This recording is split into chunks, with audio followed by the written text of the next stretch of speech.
start soon. Okay, we're Yeah, recording. So, my perfect. name is Richard Wisher, and welcome to this podcast. Today I've got Douglas, who's a good friend of mine.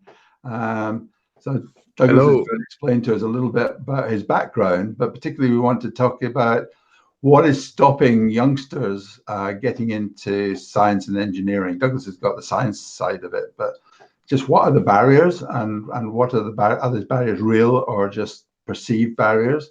And what can we do to Mhm. break some of these barriers down? So we're going to have to go at breaking some barriers down today. So let me just introduce Douglas. So Douglas and I met. We did a STEM festival at the local library. And it was Douglas's idea. Yes. He said, Richard, we'd like to do a STEM festival. Yeah. I think we should do a STEM festival. So we talked to the library together, and we did it together. We did a day in Huntingdon Library. We took over the library for a day.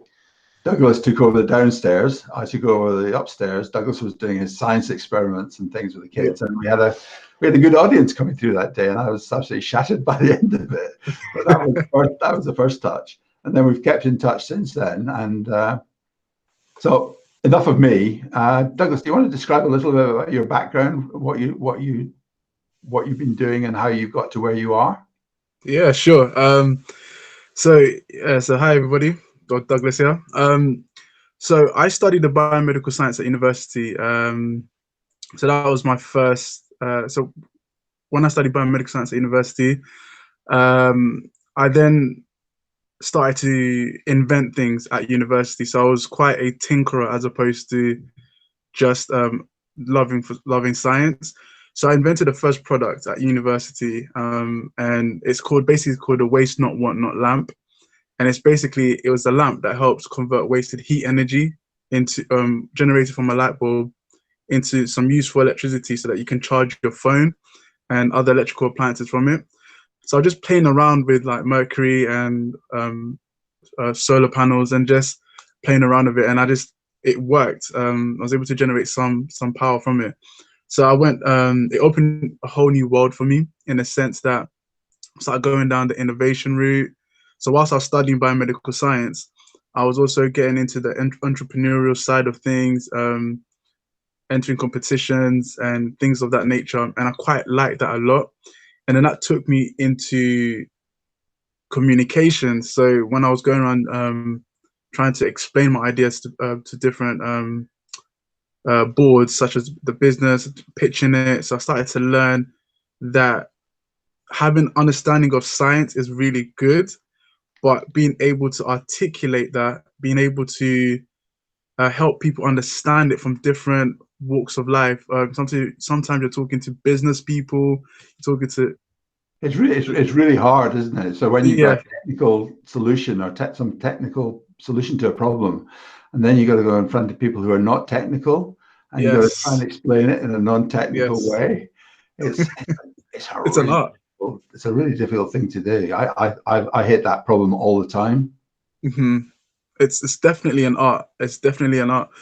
And so that journey took me to something that we call Fame Lab. It's basically a competition where scientists, PhD students, medical students, computing, everybody that's in science and technology, STEM, science, technology, engineering, and maths, um, would come together and basically articulate their research, their ideas within 3 minutes. So that's where it took me to that walk. That walk, I've entered that competition about 3 times, and each time I've progressed. And that's when I started to become a STEM ambassador as well.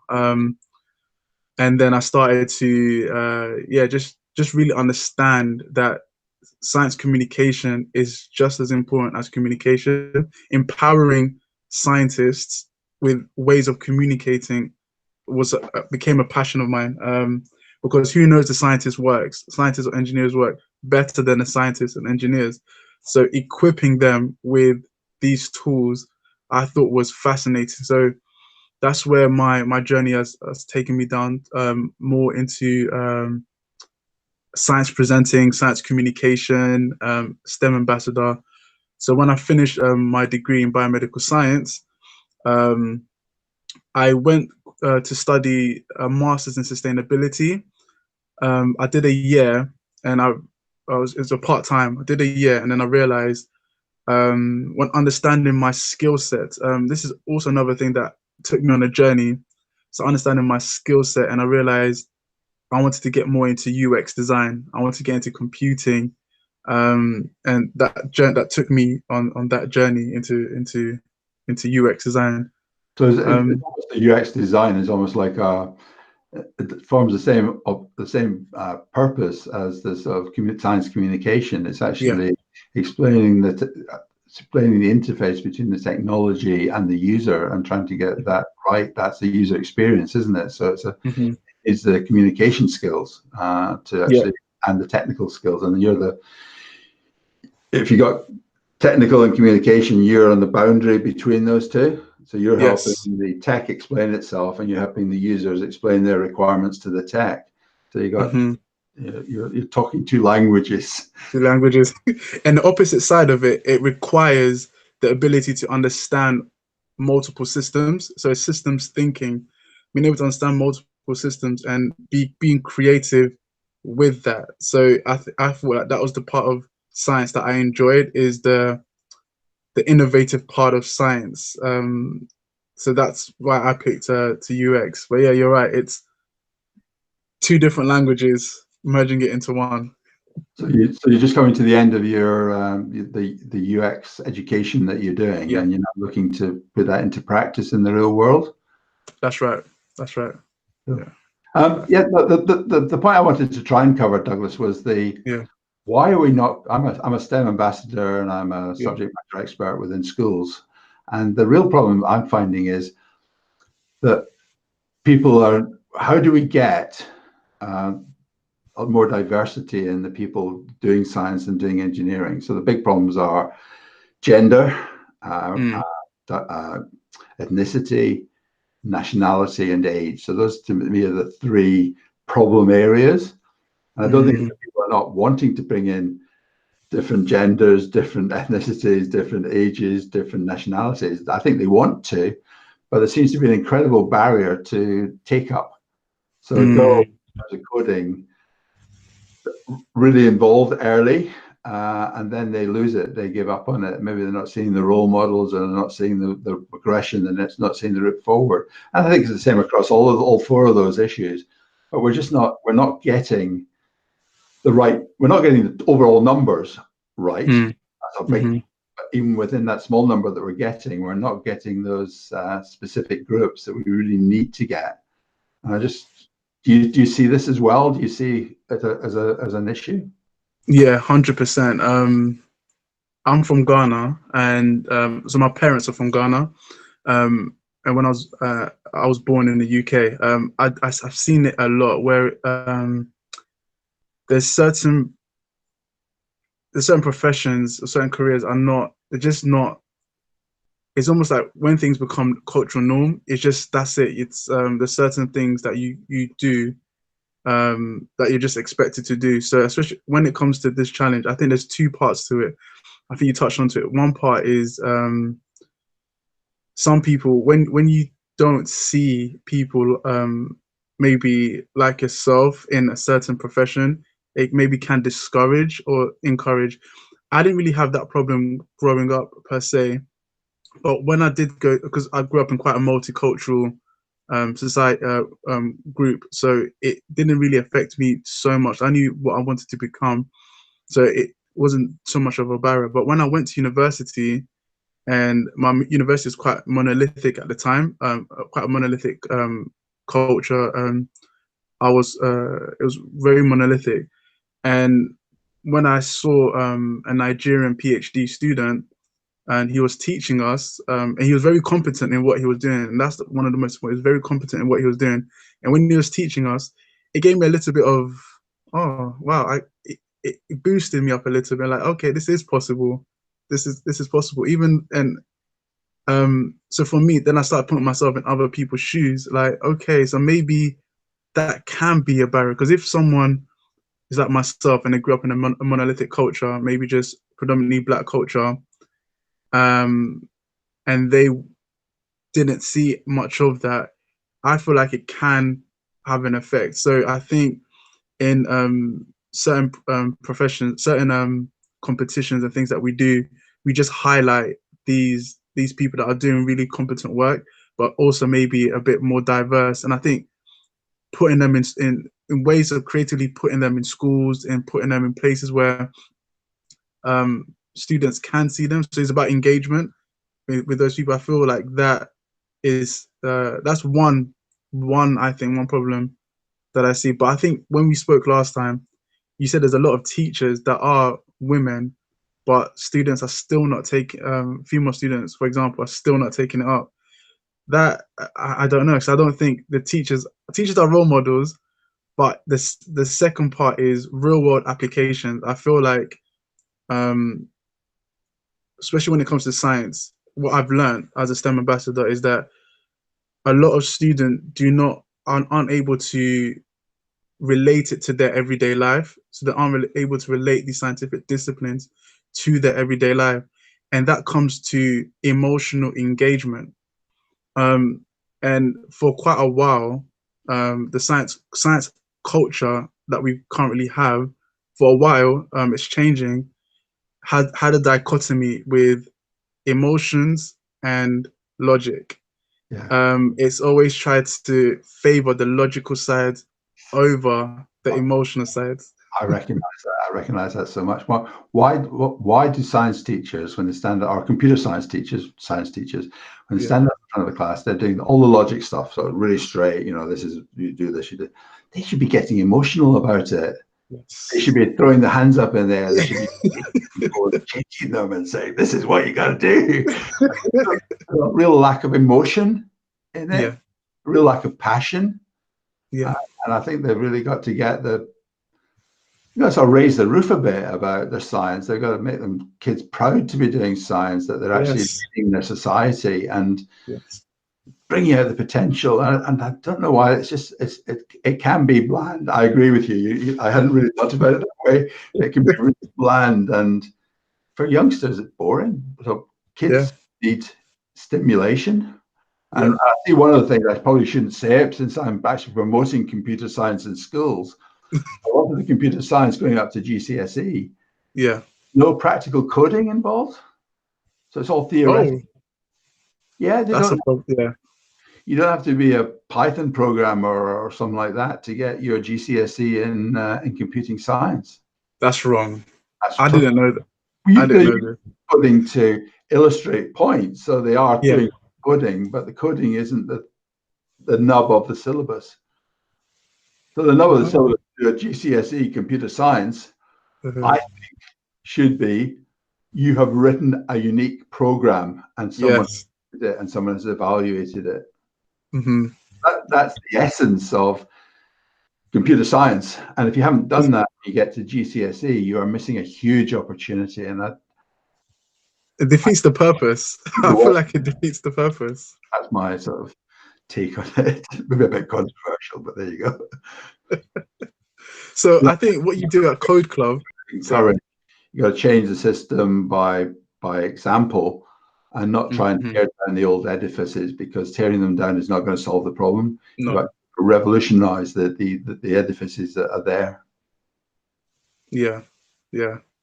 So what you do in Code Club is actually quite interesting, because I've been to one of your Code Clubs, and I've seen the kids actually doing, so they're more doing. So are you saying in schools they don't get the opportunity to do that much?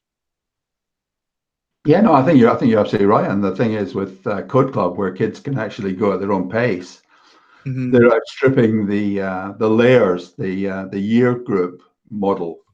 So some of the kids that we've got in Code Club at age 7 are doing artificial intelligence, machine learning, 3D printing, CAD design. In schools, they don't do that until A level. So they're doing it 10 years before they need to do it in school. And of course, when they start doing it in school at 10 years' time, it's like years ago, and it's boring. So they're not actually not letting the kids drive the pace of change. We're still got the old metronome that goes, you will do this here, here, here, and here. The kids doing it at 10.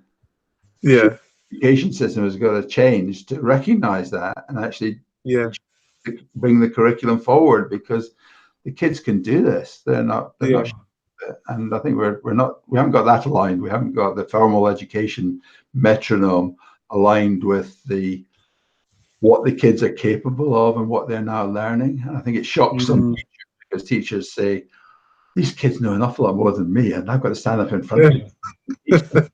How do I do that? And I see that, I sympathize with that, and I'm really impressed by the teaching profession as I've got engaged with it. It is really impressive, and the teachers are extremely impressive. But we just got to shape this stuff properly working. Douglas, how do we put the world to rights? I just feel there's multiple ways that we can go through this. I think even having Code Club, because I remember speaking to you about having you have a lot more engagement in Code Club from different diversities, from different ethnicities. We spoke about this. So I feel like at the dojo, you're doing something right. It's something that you're doing something right. And there's some projects that you were doing that I really enjoyed when it came. This is what brings the emotional aspect into it, is that you was doing projects that help the kids to go into space. I remember that project that you did. That's very emotionally engaging.